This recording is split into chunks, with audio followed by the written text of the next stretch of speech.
안녕하세요. 오만사입니다. 저는 올해 32살, 이제 곧 결혼을 앞둔 여자입니다. 아니, 결혼을 앞두고 있었다고 해야겠네요. 지금은 모든 걸 내려놓고 마음을 다잡는 중입니다. 이 이야기를 꺼내기까지 오랜 시간이 걸렸습니다. 왜냐고요? 제가 겪은 일은 정말 한편의 막장 드라마 같았거든요. 이런 일이 실제로 제게 일어날 줄은 정말 몰랐습니다. 상견례를 며칠 앞두고 남자친구의 큰엄마라는 분이 예고도 없이 저희 집을 찾아오셨습니다. 그분이 건넨 말 한마디에 제 인생의 새로운 변환점이 되었고 저는 결국 도망치듯 결혼을 포기하게 됐습니다. 제 이야기를 들어보시겠어요? 저는 올해 32살 평범한 직장인 여자였습니다. 고등학교 졸업하고 지역 군입대에서 경영학을 전공했고 졸업 후엔 중견기업의 재무팀에 취직해 지금까지 일하고 있어요. 제 삶을 한마디로 정의하자면 성실 그 자체라고 할 수 있을 것 같아요. 엄청 잘난 것도 특별히 드라마틱한 일도 없었지만 남한테 피해 안 주고 착실하게 조용히 잘 살아왔다고 자부합니다. 저의 생활 신조가 남에게 도움이 안 될지언정 적어도 피해를 주지 않는 삶이었어요. 그건 내 주변 사람들과 가까이 지내는 사람들의 가치 판단의 기준이 되기도 했습니다. 연애는 사실 대학 때 2번, 직장 초기에 1번, 총 3번 연애를 해봤지만 다 짧게 끝났어요. 저랑 결혼까지 생각하며 천천히 함께할 사람은 아니라는 생각이 들더라고요. 그래서 오히려 30대 들어선 이후부터는 소개팅도 조금씩 피하게 됐어요. 그냥 혼자 살아도 괜찮지 않을까라고 생각하기도 했고요. 그런 저에게 그 사람이 다가온 건 아주 평범한 어느 겨울날이었습니다. 회사 부서 회식에서였어요. 새로 협력사 담당이 바뀌었다고 해서 인사처 온 사람이 있었는데 처음 봤을 땐 딱히 인상적인 건 없었어요. 단정한 외모에 말수는 적지만 조곤조곤 또박또박 말하는 타입. 그 사람이 바로 지금의 전 남자친구였습니다. 그날 회식이 끝나고 우연히 같은 방향이라 택시를 같이 타게 됐는데 내릴 때 제 쪽으로 조용히 명함을 내밀며 이렇게 말하더라고요. 혹시 연락 한번 드려도 될까요? 오늘 대화는 많이 못 나눴지만 참 조심스럽고 진중하신 분 같아서요. 솔직히 처음엔 조금 놀랐습니다. 요즘 세상에 저렇게 정중하고 신중한 사람이 있다는 것이 저에겐 인상적이었어요. 그리고 그렇게 며칠 뒤 그가 보낸 첫 메시지 한 통에서 저희 연애가 시작됐습니다. 그를 평소에 부르던 것처럼 오빠라고 지칭을 하겠습니다. 오빠는 정말 느긋하고 따뜻한 사람이었어요. 한 번도 급하게 뭔가를 요구하거나 감정을 앞세우는 법이 없었고 항상 먼저 제 눈치를 살피며 조심스럽게 다가왔습니다. 그 점이 참 마음에 들더군요. 다른 사람들은 무조건 들이대기 바빠서 참 거부감이 많았었거든요. 데이트할 땐 항상 제 스케줄에 맞췄고 식사할 때도 뭘 먹고 싶은지 뭘 안 좋아하는지 하나하나 묻곤 했습니다. 저를 늘 배려하는 마음 자세와 태도가 상당히 마음에 들었습니다. 그리고 어느 날 저희가 교제한 지 6개월쯤 됐을 때 그가 말했어요. 나 라유 씨랑 결혼하고 싶어요. 나는 결혼을 전제로 하는 만남 위에는 생각을 하고 싶진 않습니다. 충분히 시간을 두고 생각을 해보고 내게 답을 주세요. 사실 저는 그때 이미 마음이 그에게 많이 가 있었어요. 서로의 가정사도 어느 정도 공유했고 그 사람의 말투나 행동 하나하나에서 이 사람은 나한테 진심이구나 하는 느낌이 있었거든요. 연애 1년 차 무렵 저는 그의 부모님을 처음 배웠습니다. 그는 외동아들이었어요. 두 분 다 굉장히 점잖고 인자한 인상이었고 저에게도 따뜻하게 대해주셨습니다. 이런 착하고 단아한 아가씨는 처음이에요. 우리 아들이 복이 많네. 고마워요. 라며 제 손을 꼭 잡아주셨어요. 오빠도 가족 얘기만 나오면 조금 쑥스러워하면서도 항상 고마운 말만 했습니다. 그래서 가족에 대한 애틋한 감정도 많고 오빠가 사랑을 많이 받고 자랐다고 생각을 하게 되었어요. 나는 부모 복 하나는 진짜 있어. 우리 부모님은 내 인생 전부였는데 이젠 당신이 내 인생의 전부야. 그렇게 시간이 흘렀고 연애 2년 차쯤 우리는 결혼 이야기를 꺼내기 시작했습니다. 사실 처음부터 결혼을 생각하며 만난 건 아니었습니다. 하지만 함께한 시간이 쌓일수록 그 사람과 있으면 제가 편안하다는 걸 느꼈고 미래를 함께하고 싶은 사람이구나 싶더라고요. 특별히 엄청난 이벤트가 있었던 건 아니지만 결혼을 결심하게 된 순간은 있었어요. 어느 날 제가 직장에서 큰 실수를 하고 한밤중에 눈물 펑펑 쏟으며 전화를 걸었는데 오빠가 한참 말없이 듣고 있다가 이렇게 말했어요. 내일 아침 출근길에 내가 데리러 갈게. 출근할 땐 혼자 울지 마. 그날 아침 진짜 새벽까지 회사 앞까지 와서 따뜻한 커피랑 주먹밥 사들고 서 있던 그 사람의 모습을 보며 아, 이 사람이면 내가 기댈 수 있겠구나 싶었어요. 그때 그 순간 제가 감동을 먹었나 봐요. 결혼 준비는 정말 순조로웠습니다. 양가 다 크게 반대할 이유도 없었고 양쪽 다 첫째 자식이어서 더 열심히 준비했습니다. 상견례 날짜도 잡혔고 한복도 맞췄고 스드메 견적도 이미 알아보고 있는 상태였어요. 그런데 상견례를 며칠 앞둔 어느 화요일 그 사람의 큰엄마라는 분이 우리 집에 찾아오셨습니다. 상당히 놀랐습니다. 그때 처음으로 남친의 큰엄마의 얼굴을 봤었는데요. 얼마나 뜬금이 없었는지 모릅니다. 상견례를 나흘 앞둔 평일 저녁, 저는 퇴근하고 집에서 저녁을 준비하고 있었어요. 그런데 현관 쪽에서 엄마가 다급하게 부르더라고요. 예, 너 잠깐 나와봐. 손님 오셨다. 응? 누가 우리 집에? 밖으로 나가보니 낯선 중년의 여성이 거실에 앉아 계시더라고요. 단정하게 핀을 꽂은 짧은 머리, 검정색 바지 정장, 낯설지만 어딘가 눈매가 익숙한 그런 모습이었어요. 그분은 다소 굳은 표정으로 저를 바라보다가 고개를 가볍게 숙이며 말했어요. 아가씨군요. 나는 박성준의 큰엄마입니다. 결혼 상견례 전에 꼭 해줘야 할 말이 있어서 찾아왔습니다. 큰엄마? 분명 오빠는 외동아들이었는데 당황해서 쳐다보는 저에게 그분은 담담하게 말했습니다. 그 아이, 네 남자친구 성준이는 알고 있는 것과는 조금 다른 집안에서 태어났어요. 그냥 듣기 힘들더라도 오늘은 끝까지 들어줘요. 당신이 정말 결혼할 마음이 있다면. 성준 씨의 큰엄마란 분이 조용히 입을 열었습니다. 박성준이는 내 남편의 자식이에요. 내 남편과 다른 여자 사이에서 태어난 애라고요. 그 여자는 내가 알던 친구였고 내 남편의 외도 상대였어요. 그 순간 귀에서 우웅 하는 소리가 들렸어요. 이해가 안 됐습니다. 뭐라고요? 외도? 저는 이런 생소한 말을 들을 거라고는 상상도 못했습니다. 제가 결혼하려는 사람이 성준 씨 아버지가 외도에서 낳은 자식이라는데 이게 무슨 말인지 처음엔 이해가 안 되었습니다. 그 여자, 그의 생모는 내 생의 지옥과도 같았어요. 내가 그 여자한테 얼마나 시달렸는지 몰라요. 결국 성준이를 낳고 그 여자는 아이만 막힌 채 사라졌고 내 남편이 자식이 없던 동생네 부부에게 입양을 시킨 거예요. 나는 끝까지 반대했지만 아무 소용이 없었어요. 그 말을 들은 순간 전 아이 말문이 막혔습니다. 그 여자랑 성준이는 아직까지 모자지간으로서 계속 만나고 있어요. 내 눈이 이렇게 시퍼렇게 뜨고 있는데도 아랑곳하지 않아요. 그리고 변한 게 하나도 없습니다. 겉으로만 보는 성준이만 보고 결혼할 생각까지 하는 것 같던데 그냥 모른 체 하고 있을 수가 있어야죠. 아가씨가 성준이랑 결혼을 하게 되면 내가 겪었던 똑같은 일을 당하게 될 텐데 그냥 넘어갈 수가 없었어요. 그 여자는 변한 게 하나도 없더군요. 반성커녕 내가 남편과 이혼해주지 않아서 성준이를 직접 키워보지도 못했다면서 오히려 피해자 행세를 합니다. 이런 여자가 며느리를 보게 되면 그 며느리를 가만히 둘 것 같아요? 어린 반푼어치도 없습니다. 아가씨가 내 딸 같아서 하는 말인데요. 절대로 이런 여자를 시어머니로 둬서는 안 될 말이에요. 내가 그 아이의 친어머니라는 여자를 처음 만난 건 대학 동문회였어. 나보다 한두 살 어렸던 그 여자는 처음 봤을 때부터 좀 사람을 불편하게 만드는 스타일이었어요. 내 남편도 그땐 그냥 가벼운 인사 정도만 나누는 사이였죠. 그런데 문제가 생긴 건 그 여자가 우리 동네로 이사를 오고 나서부터였습니다. 같은 아파트, 같은 동, 그리고 같은 라인. 이게 얼마나 재수없는 일인지 나중에서야 알게 되었죠.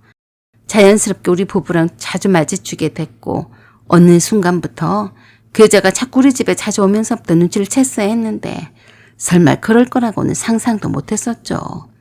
처음엔 단순한 이웃이라 생각했는데 어느 순간 그 여자가 수상쩍더라고요. 특히 내 남편을 바라보는 눈빛이 보통이 아니었어요. 한마디로 그 여자는 마음에 든 남자가 있으면 유부남이든 아니든 상관을 안 하더라고요.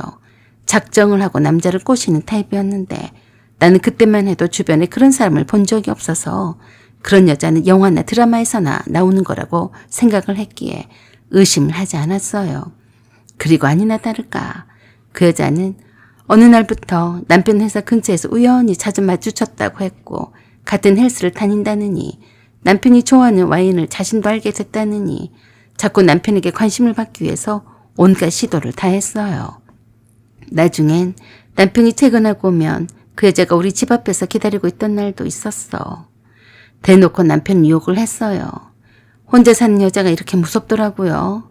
결혼도 하지 않고 이 남자 저 남자를 아무렇지도 않게 꼬시는 거 말이에요. 자유연애의 끝판왕이었어요. 아무리 그래도 그렇지. 내 집 주변에서 내 남편을 꼬시기 위해서 남편 퇴근길에 남편을 기다리고 있다니 정말 미친 여자가 아닌가요? 우연이란 이름을 가장을 해서 남편과 자주 마주치면서 인사를 나눈 후에는 퇴근길에 마주친 남편에게 자기 집에 불이 나갔으니 고쳐달라고 부탁을 하면서 남편을 자기 집으로 끌고 들어갔어요. 이후에는 대놓고 음료수에 수면제를 넣어서 남편을 잠들게 만들어 놓고 유혹을 했던 거고요. 그녀의 수법에 넘어간 남자들이 한둘이 아니었기에 내가 알고 있었던 거예요. 그 여자는 남자 없이는 하루도 못 사는 여자라서 내 남편 이외에도 주변에 사는 다른 남자들도 그런 식으로 꼬시고 다녔더라고요. 한둘이 아니었죠. 근데도 내가 참았어요. 신경 쓰지 않으려고 했어요. 그것도 모른 제 남편은 그 여자가 진심인 줄 착각을 하고서 나 몰래 바람이 나버렸어요. 그것도 1년 넘게 지속된 불륜이었어요. 내가 알게 된 건 하필이면 내가 유산을 하고 몸져 누워있을 때였어요. 병원에 입원한 사이 내 남편은 그 여자랑 여행을 갔더라고요. 그 여행지 사진이 그 여자 블로그에 올라온 걸 보고 내가 그제야 눈치챘죠. 일부러 그 여자가 내게 보여주기 위해서 올린 것이었어요. 내가 그 여자에게 따져 물었더니 그 여자 입지둥이에서 뭐라는 줄 알아요? 언니, 형부가 나한테 먼저 다가왔어요. 언니가 드세서 형부가 숨 막힌대요. 이혼하세요. 뭐하러 살아요? 언니가 더 이상 여자로 안 보인대요. 유산한 언니가 이젠 정이 떨어진대요. 추접스럽게 뭐하러 붙어 살아요? 이제 막 유산을 해서 힘든 내게 그게 사람 입에서 나올 말인가요? 그 일이 터지고 나서 우리 집안은 완전히 무너졌어요. 나랑 남편은 법적으로는 이혼 안 했지만 각방을 쓰고 말도 섞지 않았습니다. 그럴수록 남편은 대놓고 같은 아파트에 사는 그 여자 집에 자주 드나들었어요. 그리고 결정적으로 그 여자가 아이를 가졌다는 소식은 나를 절망에 빠지게 했습니다. 그 아이가 바로 성준이에요. 근데 그 여자 아이 낳고 얼마 못 가서 새 남자를 따라 해외로 도망쳤어요. 그 아기를 결국 남편이 친자 확인까지 하고는 자기 동생 부부에게 제발 이 아이를 키워달라고 애원했어요. 그 아이가 지금 당신이 결혼하려던 남자예요. 난 그 아이가 나쁘다고 생각하지 않아요. 그 아이는 죄가 없죠. 그냥 태어난 존재일 뿐이니까요. 근데 그 아이가 커가면서 그 여자, 그러니까 생모라는 사람이 또다시 나타나기 시작했어요. 엄마가 못해준 거 많지? 엄마가 지금이라도 널 돌보고 싶어. 결혼하면 엄마도 직장에 갈 수 있지? 그 여자는 지금도 성준이 인생에 끼어들 생각만 하고 있습니다. 자기 존재를 세상에 드러내고 싶어 안달이에요. 자기 아들이 나 같은 엄마를 가졌다는 사실을 부끄러워하지 않도록 만들겠다며 남편과 불륜 우아한 로맨스로 미화를 시켰고 사랑하는 사이를 갈라놓은 것은 오히려 이혼을 거부한 나 때문이라고 세뇌를 시켰어요. 가해자가 피해자 코스프레를 하는 건 그 여자한테 아주 쉬운 일이에요. 내가 아가씨를 찾아온 이유는 하나입니다. 아가씨가 피해자가 되지 않았으면 하는 바람뿐이에요. 그 아이 분명히 당신을 사랑할지도 모르죠. 하지만 아가씨가 그 생목까지 안고 살아갈 수 있겠어요? 그 여자의 그림자 아래에서 아이 낳고 결혼 생활을 유지할 수 있겠어요? 그 여자 내 인생을, 내 결혼을, 내 가정을 조각조각 내버려 놓고도 전혀 반성하지 않는 사람이에요. 그건 인간이 아닙니다. 적어도 인간이라면 양심이란 게 있어요. 하지만 그 여자는 양심이란 걸 진작에 시궁창에 내버린 지 오래되었어요. 그러니까 지금도 아무 죄책감이 없이 내 앞에서 큰 소리를 치고 있는 겁니다. 아가씨 인생은 한 번뿐이라 소중한 거예요.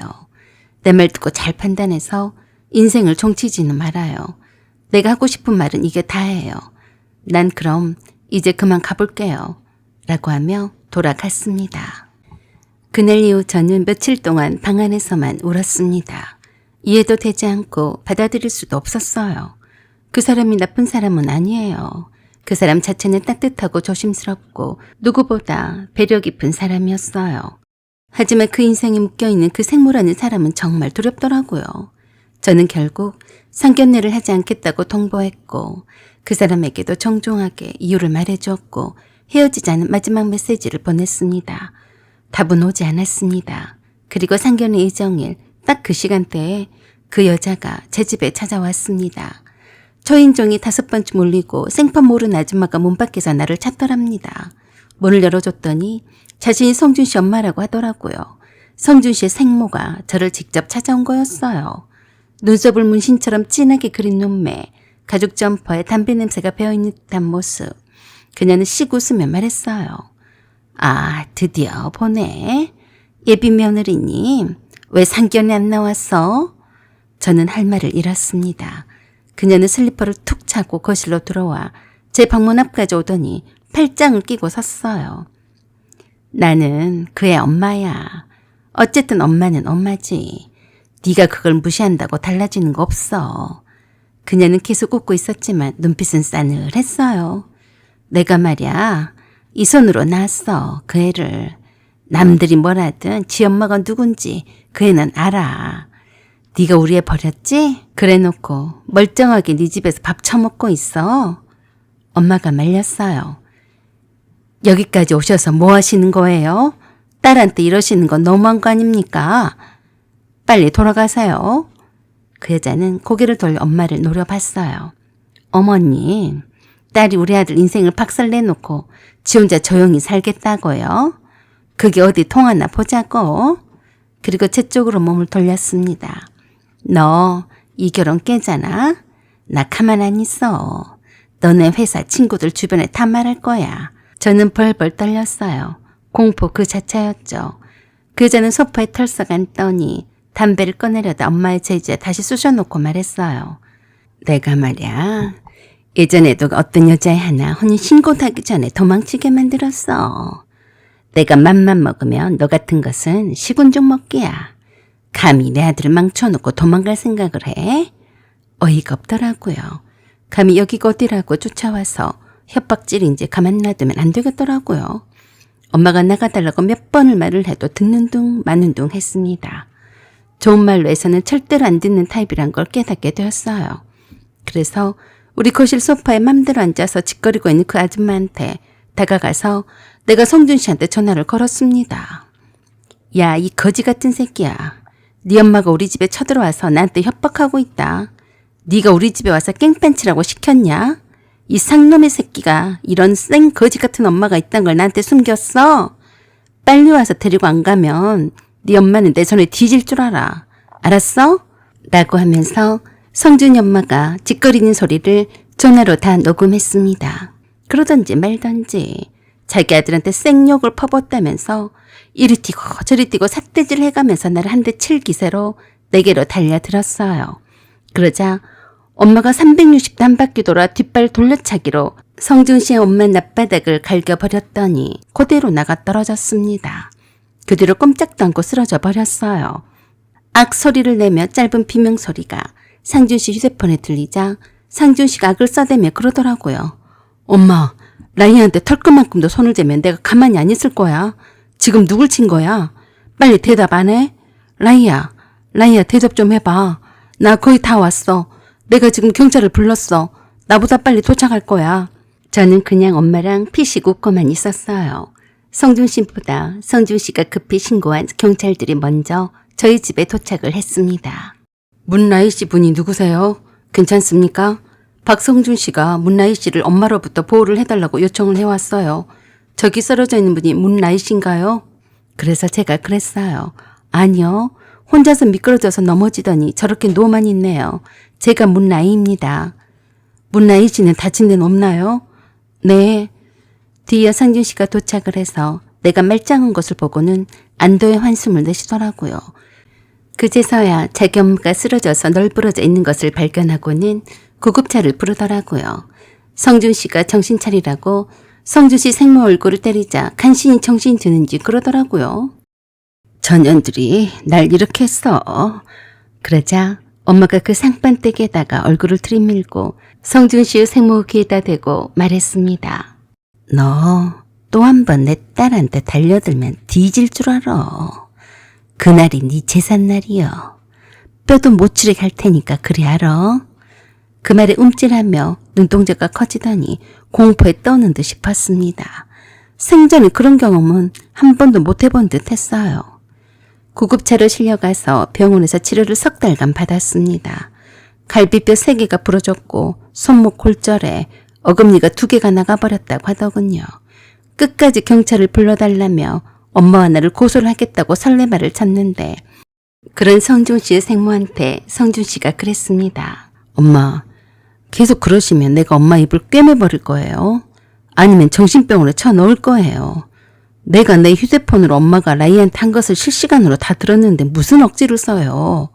증거가 다 있는데 경찰이 엄마의 거짓말을 들어줄 것 같아요? 상대를 보고 억지를 쓰던지 해야죠. 내가 죽는 꼴을 보고 싶어요?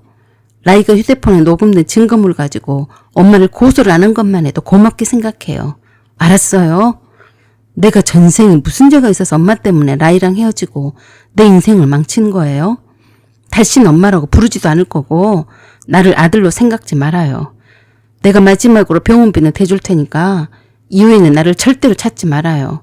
아, 그리고 내가 경고하는데요. 또다시 라이 집에 찾아가거나 라이 앞에 나타나서 해코지를 하면 그땐 내 손에 죽을 줄 알아요. 엄마고 뭐고 없어요. 알았어요? 그래도 엄마의 필살기 360도 회전 뒷발차게 나가 떨어져서 병원 신세를 진 거라 양심상 문병을 간 그 자리에서 성준 씨가 자기 생모에게 그런 말을 하는 걸 보고 안심을 했습니다. 엄마의 뒷발차기로 나가 떨어진 사실은 저와 엄마 그리고 성준 씨의 생모만 알아요. 다른 사람들은 그저 제풀에 날뛰다가 거실에서 미끄러져서 넘어진 줄 알고 있습니다. 확실히 기가 팍 죽었더라고요. 내가 다가가자 움찔하더군요.